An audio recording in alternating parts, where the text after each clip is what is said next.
I think the break, actually being away, was good for us all, you know, because it gives you a chance to realise why you're doing what you do and actually want to do what you do, not just do it because you're already there and you're on the roll. Hi lovely people, welcome and welcome back to my channel. Today we're going to discuss the impact of artists taking long breaks between albums, as well as analyze the effect that gap has on their careers. For this video, I would define a break or a hiatus as 3 years or more between albums.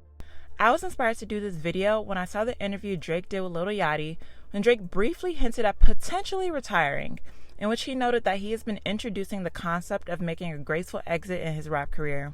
His comments immediately made me wonder what a Drake hiatus would look like. Not only for him, but for the music industry in general, since Drake has been one of the most consistent superstars of his generation. By looking back at several artists' careers who have taken hiatus and have either made a triumphant comeback or underwhelming return, in addition to artists who are in the midst of their break, I want to discuss whether taking a hiatus is good or bad for an artist. Probably the most notorious act that is widely known for their extensive hiatuses would be the band Sade. Led by their lead singer, Sade Adu, the group has sold over 75 million records worldwide. Sade released their debut album, The Diamond Life, in 1984, which has sold over 10 million copies. Their sophomore album, Promise, was released a year later, which topped the UK albums charts and the US Billboard 200 at number 1. Their third album, Stronger Than Pride, was released in 1988. After this album, the group took 4 years to release their follow-up, Love Deluxe, in 1992, which reached number 3 on the Billboard 200. Following this album, the group took an 8-year hiatus. During this break, Sade Adu became the focal point of the media, in which her personal life was heavily scrutinized as Sade ended her marriage and gave birth to her first child. The group made their comeback in 2000 by releasing their album Lovers Rock, which was met with positive reviews. It reached number 3 on the Billboard 200 and earned the group a Grammy Award for Best Pop Vocal Album, followed by a Lovers Rock tour in 2001. After the tour ended, Sade embarked on yet another hiatus, which lasted 10 years until the release of their 6th studio album, Soldier of Love, in 2010. This album became their second number 1 album to debut on top of the charts, with first week sales of over 500,000 copies. Throughout the years, I have always found it intriguing how Sade has been able to take several hiatuses in their 40 years as a group and still maintain their fan base and mystique as pop artists. For them, particularly Sade Adu, she has always been a recluse and an artist who solely cares about the quality of her and her band's creations. It is admirable how she has never been motivated to keep up with the trends of the industry, to keep her name in headlines by releasing project after project, but has intentionally used her breaks to focus on her life and find inspiration to release an album when the time is right. Sade has never seemed to alienate their fans, and they have only grown in popularity with the newer generations, and have transcended industry norms by releasing timeless classics at their own pace. Thankfully for Sade fans, it was announced by Sade's original member, Stuart Matthewman, in 2020 that the band is working on a new album and has a bunch of new songs that will hopefully be released soon. Why did you sit out for 4 years? Well, partly I had to sort of pursue a life.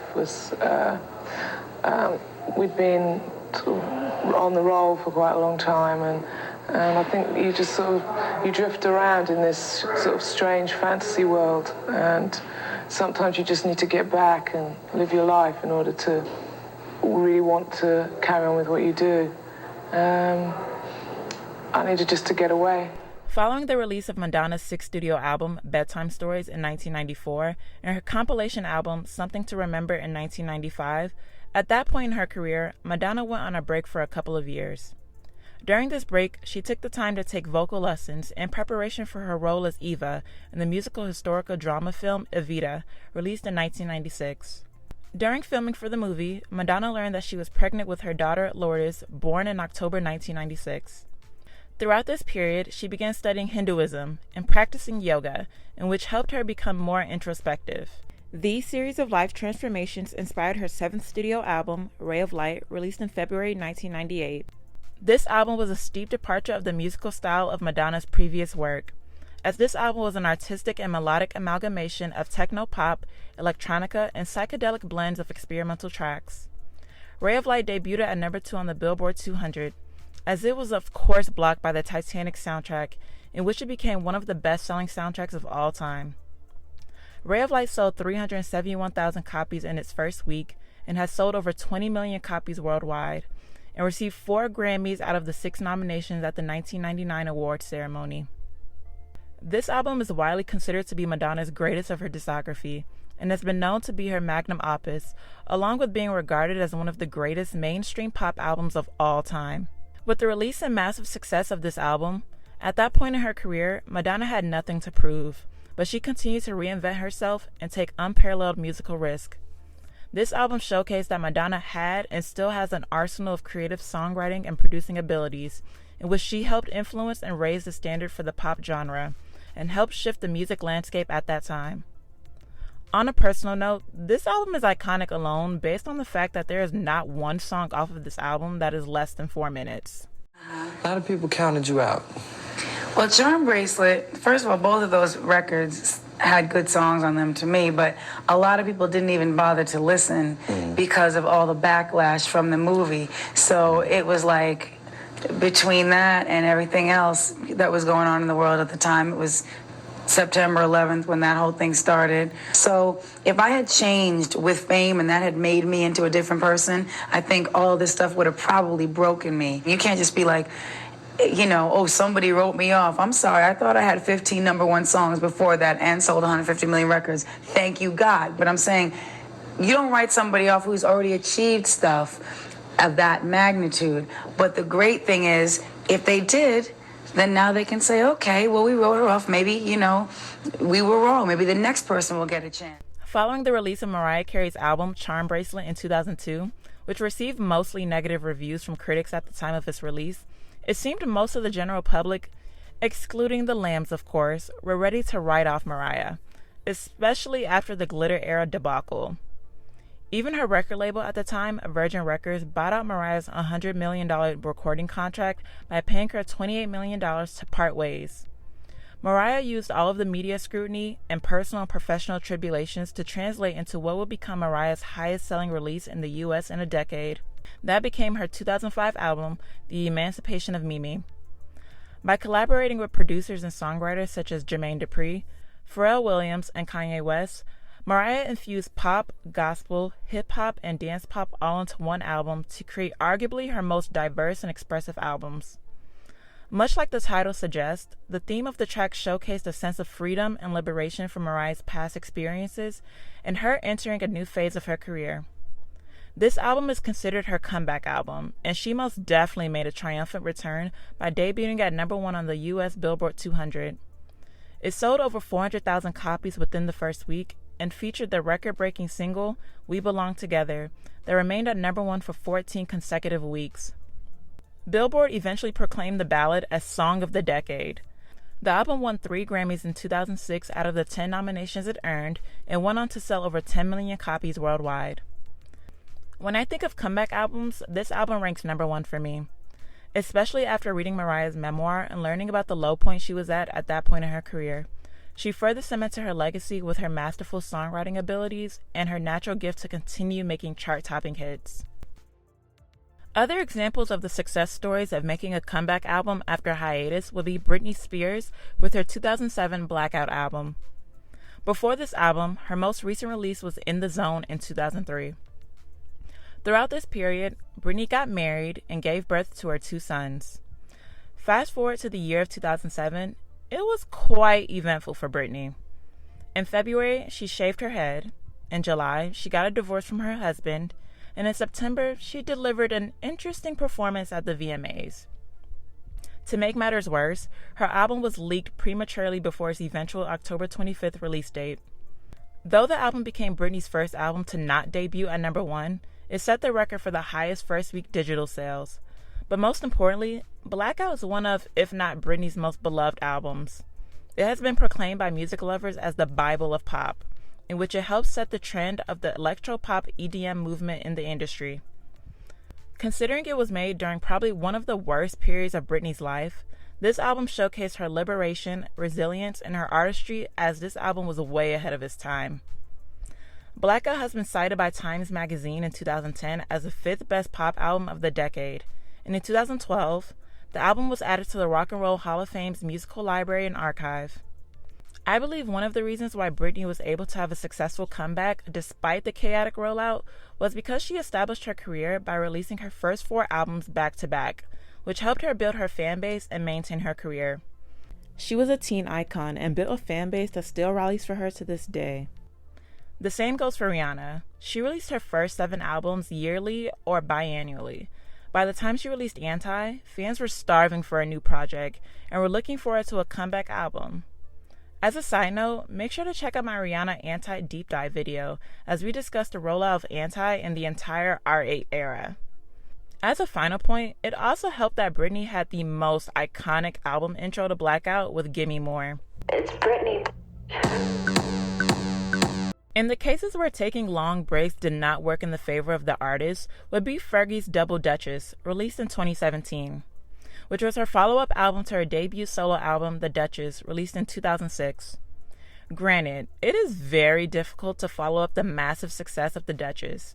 The album spawned 5 top 5 singles and 3 #1 hit songs, with London Bridge, Big Girls Don't Cry, and Glamorous, along with Fergalicious peaking at number 2 and Clumsy reaching number 5. The album eventually set the record for the most multi-platinum singles from one album, which was a record later broken by Katy Perry with Teenage Dream. At this point, Fergie had one of the most successful solo debuts ever and was practically running the pop genre.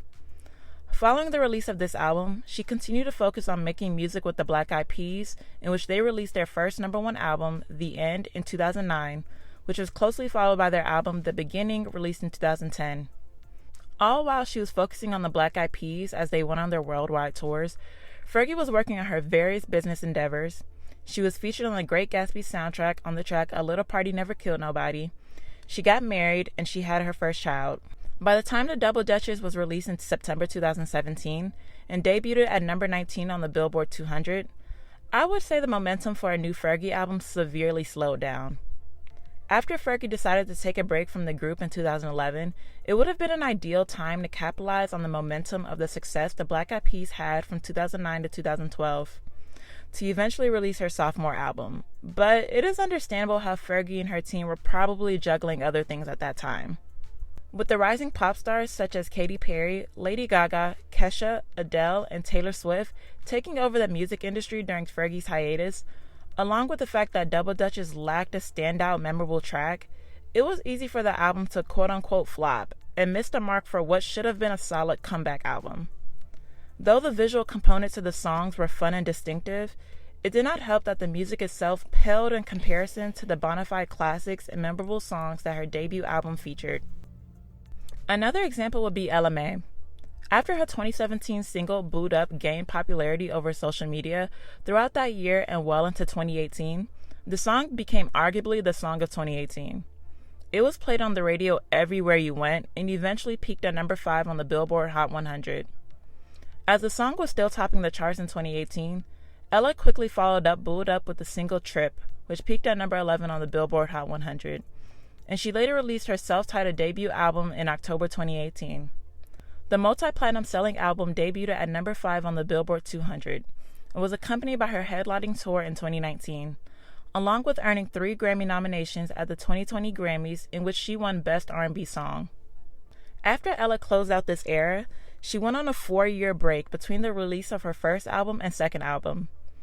It is important to note that the year 2020 was a crazy time for the music industry and society as a whole, given the pandemic.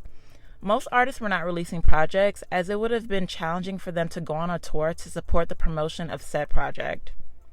As for Ella, she released the single Not Another Love Song in 2020 and a follow-up single, DFMU, in January 2022, which preceded the release of her sophomore album, Heart on My Sleeve, released in May of 2022, debuting at number 15 on the Billboard 200. Heart on My Sleeve is a quality album and was a great follow-up to her debut. It showcased a more mature, vulnerable, and intimate side of Ella, and a peek inside some of the experiences she was going through during her time off.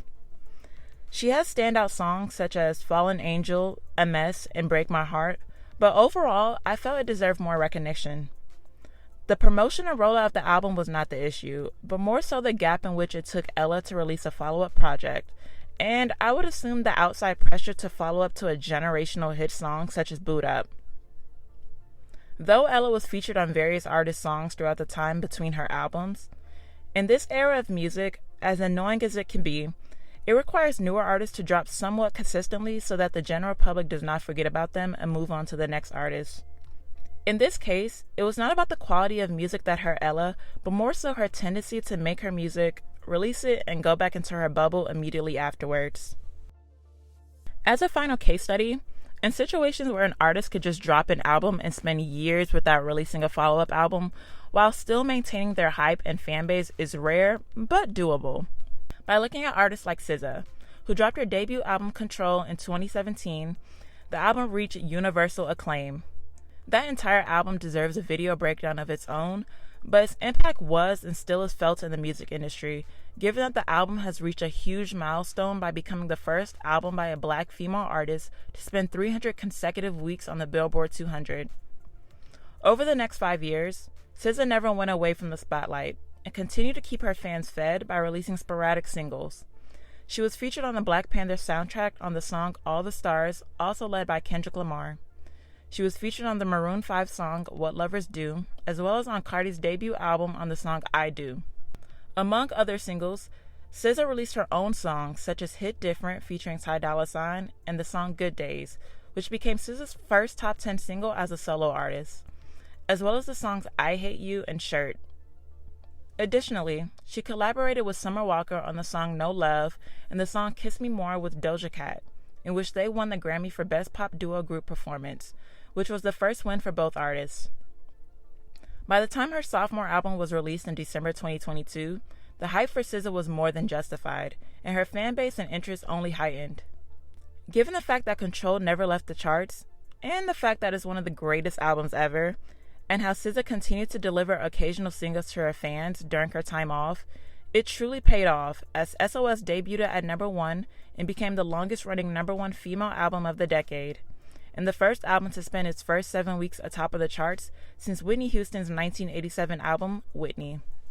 Aside from SZA, Cardi B is an artist who has yet to show if she will be able to escape the sophomore slump or make a successful follow-up to her debut album, Invasion of Privacy, released in 2018. Since its release, Cardi has had a number 1 album, a Grammy Award for Best Rap Album, 3 Diamond certified songs, and 5 number 1 singles on the Billboard Hot 100, as well as the most songs with 1 billion streams on Spotify for a female rapper. Though she has yet to release or even tease a second album, Cardi B has done a great job at maintaining her social media presence, her stylish fashions, growing her family that she has with rapper Offset, building her businesses, creating TV shows, and of course by being featured on other artists' songs such as Normani's Wild Side and Glorilla's Tomorrow 2. 2 artists who I'm extremely interested to see how they will fare with their future projects would be Frank Ocean and Ariana Grande. With Frank Ocean, he is currently on his second hiatus. Frank released his critically acclaimed debut album, Channel Orange, in 2012, and followed up with his second studio album, Blonde, which reached number 1 on the Billboard 200 and was ranked number 79 on Rolling Stone's list of the 500 greatest albums of all time. The singer-songwriter, notoriously known for his elusiveness, has remained mostly under the radar since the release of Blonde, but he has released a few singles such as Chanel, DHL, and In My Room the last few years. In 2023, Frank will be headlining the music festival Coachella, which will be his first live performance in 6 years. Fortunately for Frank, he has been able to build a massive fan base who have been impatiently waiting for his return.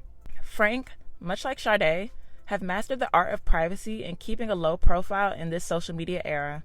The less you say, the more anxious and agitated fans get, which keeps fans on their toes until they finally hear from their favorite artists. Give us a hint for AG7, please. The truth is, I have not begun an album, but after Positions was not ready to start another album yet, so I have not begun another album. Aside from that, that was kind of around the time that I started hearing murmurs about a Wicked audition coming soon, so I went into full preparation mode while I was also shooting The Voice. So I was like shooting and then also doing lessons every day because I just wanted to be prepared for when the call came. I had no idea when it was coming, but I was just like, I want to be ready to go in. For Ariana Grande, the songstress has released albums back-to-back from 2013 to 2020. Since releasing her 6th studio album Positions in 2020, Ariana has served as a coach on the talent competition show The Voice. She has focused on her REM beauty line and has devoted the majority of her time preparing for her role as Glinda in the Broadway musical fantasy film adaptation of Wicked Part 1 and Part 2, with the first one scheduled for release in late 2024. As this is the longest time Ariana has stepped away from releasing music, I am looking forward to hearing the type of music Ariana will release in this new chapter of her life. I would like to see if her preparation for Wicked would inspire her to create a traditional R&B record, which I feel is one of her most underutilized strong suits. However, given how quickly things shift in the pop genre, whether it's different stylistic musical trends or newer artists popping up, I'm interested to see how Ariana will do in her return and how she will be able to adapt in the evolving pop genre. All in all, given the examples I have discussed, I feel like the 3 primary factors that impact whether a long break is good or bad for an artist would be timing, the quality of a new project, and whether they have a core fan base.